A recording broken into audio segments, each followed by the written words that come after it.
जलालपुर पीरवाला में district and session जज मुल्तान अकमल खान ने सीनियर सिविल जज शफकत शहबाज के इमराज जुडिशल कम्प्लेक्स जलालपुर पीरवाला का दौरा किया, जहां पर एडिशनल डिस्ट्रिक्ट एंड सेशन जज आसिफ अली राना, मलिक अख्तर कुलियार व सिविल जजेस साहबान, सदर और जनरल सेक्रेटरी बार और वकला ने उनका इस्तकबाल किया।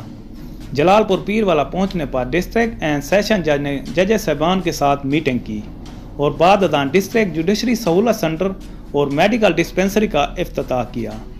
बाद में बार रूम में वकला से खिताब के दौरान डिस्ट्रिक्ट एंड सेशन जज ने कहा कि डिस्ट्रिक्ट जुडिशरी सहूलत सेंटर के क़याम से अवाम को FIR और मेडिकल MLC मुकदमात का रिकॉर्ड और दीगर मालूमात बआसानी हासिल हो सकेंगी। उन्होंने कहा कि बर वक्त और जल्दी फैसले करने चाहिए ताकि अवाम को रिलीफ मिल सके।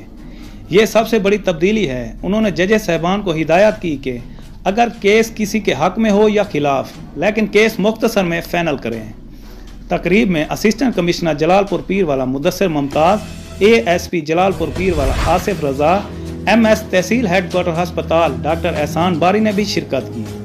जबकि तकरीब से जनरल सेक्रेटरी व सदर बार मलिक अब्दुल रज़ाक भपला एडवोकेट ने भी खिताब किया। इम्तियाज़ सोमरू, VSP न्यूज़, जलालपुर पीरवाला।